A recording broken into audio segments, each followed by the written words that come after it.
Hello दोस्तों, नमस्कार। सर्वे श्वेताजनों का हार्दिक स्वागत है बापोद्रा ब्लॉग में। जय हिंद, जय भारत, जय लीलाबाई माँ। आज मैं कुछ दोस्तों की रिक्वेस्ट से हिंदी में एक ब्लॉग बनाने जा रहा हूँ और मुझे यकीन है आप सब को भी अच्छा लगेगा।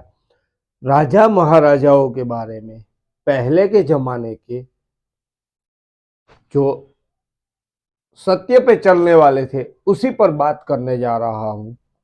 तो पहले के राजा महाराजाओं युद्ध में सामने वाला दुश्मन उसका तीर, तलवार या गदा वगैरह भाला टूटता था या रथ, कोई भी प्रॉब्लम आती थी तो उस पर वार नहीं करते थे। क्योंकि इसलिए कि उसके पास लड़ने का सही तरह से सामान न मिले तब तक उस पर वार नहीं किया जाता था। मगर जैसे ही, और चाहे अपना ही क्यों ना हो, जो गलत करते थे और सगा भाई भी हो तो उस पर निर्णय लिया करते थे। जैसे हम माने तो महाभारत में अपने ही भाई थे कौरव और पांडव, वो भी आपस में युद्ध हुआ था। क्योंकि वो गलत तरह से, गलत तरीके से अपने भाइयों को हराना चाहते थे और उसका राजपाट छीनना चाहते थे और अपनी बहू बेटियों पर अत्याचार करते थे। जैसे द्रौपदी पर अत्याचार हुआ, सही भरी भजा सभा में लेके आए थे और उसका, और चलो आगे चलते हैं। और इसी की तरह ही रामायण में भी सीता माता का अपहरण हुआ और रावण जैसे लंका में लेके चले गए तो श्री राम ने उस पर लड़ाई करके, जैसे सत्य के लिए लड़े थे। और सत्य के लिए हमारे यहाँ अग्नि परीक्षा दिया जाती थी, अग्नि परीक्षा लिया करते थे। तो वो भी रामायण में हमने देखा है। इसी की तरह ही राजाओं महाराजाओं पहले का नियम था कि भाई निहत्था हो उस पर वार नहीं किया जाता था। मगर जैसे अंग्रेजों ने यहाँ आने का, इंडिया में सोने की चिड़िया जैसा देश हमारा, अंग्रेजों ने यहाँ आया और फिर हमारे जो कुछ लोग थे वो भी उसी के साथ मिलते गए और वहां से ये सब चालू हुआ था। फिर मुगलों ने सही तरह से उसका इस्तेमाल किया था। क्योंकि गैर तरीके से मुगल राजा थे, वो गैर तरीके से अपनों को मिलाते गए और कुछ ना कुछ लालच देते गए और उसके साथ मिलते गए और अपने ही थे वो अपने पे दगा करते गए, धोखा करते गए। मतलब उसको कहते थे कुछ और करते थे कुछ। इसी की तरह ही ये परंपरा टूटती गई, क्योंकि निहत्था पर वार करना गलत है। क्योंकि उसके पास लड़ने के लिए सही तरह से हथियार भी नहीं है और उस पर लड़ते गए। मगर ऐसे राजा मैं आपको दिखाने के लिए जा रहा हूं, बताने के लिए जा रहा हूं। महाराणा प्रताप सिसोदिया वंशज, उसने कभी भी निहत्थे पे वार नहीं किया था। और वो योद्धा ऐसा था कि मुगल उनसे डरते थे। दिल्ली की गद्दी पर बैठा हुआ राजा भी उसको मिलने के लिए तरसता था। मगर जब तक जिंदा थे तब तक गलत कोई रास्ता ही नहीं लिया था इस राजा ने। इसी की तरह महाराणा प्रताप की तरह ही शिवाजी मराठा थे। शिवाजी शिवाजी ने भी गलत कभी नहीं किया था। जो सही था उसी को मानते गए और लड़ते गए थे। कभी भी उसने निहत्थे पे वार नहीं किया था और गलत था उसी को कभी साथ नहीं दिया था। ऐसे राजा बहुत कम थे और राजा महाराजाओं की धरती हम कहते हैं राजस्थान, क्योंकि वहां कहीं महल ऐसी तरह से बनवाया था कि उनके अंदर राजा कहाँ है किसी को पता नहीं चलता था। और राजा महाराजाओं की ये खूबियां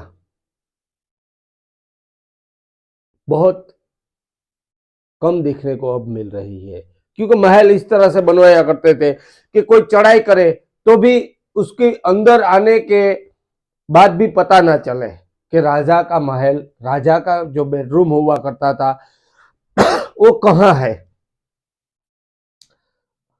और इसी की तरह ही जो हिंदू राजा थे वो सही किया करते थे और अपने मजदूरों के साथ अपने अपने जो डिस्ट्रिक्ट की पब्लिक थी, जो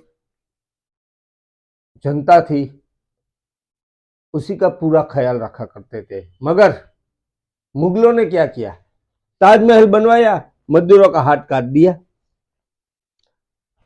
क्योंकि इसलिए कि ऐसा दोबारा ताजमहल ना बन सके, इसलिए वो तो सारा सरासर नाइंसाफी हुई थी उनके साथ। मगर कहने वाला उनके सामने कौन था भाई, वो तो राजा है, जो चाहे कर सकते थे। राजा ये भी थे कि दूसरों के हक के लिए लड़ा करते थे, ये भी राजा ही थे। उनमें और इनमें इतनी तफावत हुआ करती थी। मगर हम सब आज भी कहते हैं दुनिया के 7 अजूबे में से एक अजूबा ताजमहल। क्यों भाई, ताजमहल कौन सा मंदिर था? नहीं, मंदिर नहीं, मगर मोहब्बत, प्रेम की निशानी, मोहब्बत और प्रेम की निशानी है। उसने अपनी बेगम के लिए ये बनवाया था, मुमताज के लिए। आज हम वो इतिहास को याद करते हैं कि पहले के जमाने में राजा महाराजाओं अपने बेगमों के लिए भी ऐसा किया करते थे। और दौलत शोहरत का तो कोई मतलब ही नहीं था, ढेर सारी दौलतियां थी। क्योंकि सोने की चिड़िया माने जाने वाला देश हिंदुस्तान पे कब्जा किया हुआ था, राज करते थे। मगर क्या हुआ, हम सब उनको याद करते हैं, ये इसने बनवाया, ये ताजमहल बनवाया, ये बनवाया। हमने कभी भगत सिंह, अपने जो लड़ाकू थे, जो अपने देश के लिए शहीद हुए, उनको कभी याद किया है? कितने इतिहास में क्रांतिकारी, हमारे देश में भी क्रांतिकारी हमारे ही क्रांतिकारी थे। मगर कोई कहने, आज किसी को भी पूछिए पता नहीं, ऐसा कह के टाल देते हैं। चलो खैर, जिस इंसान की जैसी सोच, और मैं किसी को कहना नहीं चाहता हूं, मैं किसी को ठेस पहुंचाना नहीं चाहता, मगर मैं सबके लिए, सबको याद रहे इसलिए ये कहता हूं कि भाई हमारे यहाँ भी ऐसा राजा महाराजा और ऐसे क्रांतिकारी थे। तो आगे बढ़ते हैं और कहते हैं सोने का चिड़िया क्यों, किस लिए भारत को कहा जाता है? क्योंकि यहां सोना ही उगता था। सोना, जैसे हम कहते हैं, सोना नहीं, मतलब आप समझदार है सब, सोने की चिड़िया इसलिए नहीं कहा गया।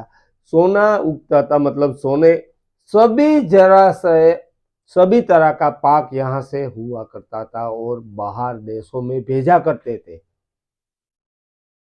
इसीलिए और यहाँ दौलत भी बहुत सारी थी राजाओं महाराजाओं के पास, और ऐसे ही खुश थे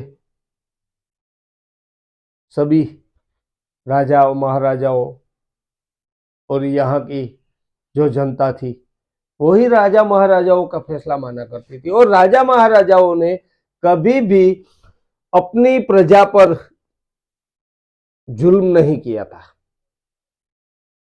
जब मुगल आए और ब्रिटिश आई सरकार, तभी से लगान वगैरह लगने लगी थी, तब तक के लिए कोई नहीं लगा था, क्योंकि राजा महाराजा इसलिए दाना पानी और जो कुछ लेते थे वो के कभी भी अकाल हुआ पड़े अपने कंट्री पे, अपने देश में, अपने गांव में, तो उनके पास ऐसे ही जरूरतमंद सामान होनी चाहिए कि अपनी प्रजा पर और खर्च कर सके। इसीलिए मगर कोई ऐसा नहीं करना चाहता था। हम किसी दूसरी कंट्री की बात करने से पहले ही मैं अपनी पोरबंदर के पास की कंट्री जामनगर की बात कर लूं, तो जामनगर में भी अकाल हुआ था। जाम रणमल बीजा ने, वो जाडेजा वंशज से बहुत बढ़िया राजा थे, और अपनी प्रजा के लिए अकाल में भी पता नहीं चलने दिया था कि अकाल हुआ है। जाम रणमल बीजा, वो भी 3 अकाल या 2 अकाल, शायद 3 या 2 अकाल पड़े थे, मगर कभी भी जामनगर की प्रजा दुखी नहीं हुई थी। ऐसा अपने राजा पे डिफेंड करते थे। राजा अपनी प्रजा को अपनी संतान की तरह माना करते थे। और जामनगर का तो इतिहास ही अलग है। जामनगर के राजा महाराजाओं ने बहुत बड़ी उसकी हिस्ट्री है, बहुत बड़ा उसका रिकॉर्ड है कि बाहर की कंट्री से आया हुआ भी उसको भी अपने बच्चे की तरह ही रखा था, क्योंकि बाहर फॉरेन कंट्री से आए हुए ब्रिटिश मतलब गोरे लोग थे, उसको भी या कुछ हुआ था, लड़ाई वगैरह झगड़ा हुआ था, और जब उसका देश मुश्किल में था तो उसकी प्रजा को यहाँ संभाल के रखा था बच्चे की तरह। और आज भी जामनगर के इतिहास को उठाकर देख ले तो इसमें ये लिखा हुआ है। मगर ऐसे राजा महाराजा कम हुआ करते थे, और जो होते थे वो अमर इतिहास में अपना नाम दर्ज कर चुके हैं। तो अगली हिस्ट्री लेके फिर से आऊंगा, तब तक के लिए इजाजत दीजिए। जय हिंद, जय भारत, जय लीरबाई माँ। फिर मिलेंगे। और खास एक बात मैं आप सभी को कहता हूं, लाइक करना मत भूलना, शेयर करो, सब्सक्राइब करो। Thank you.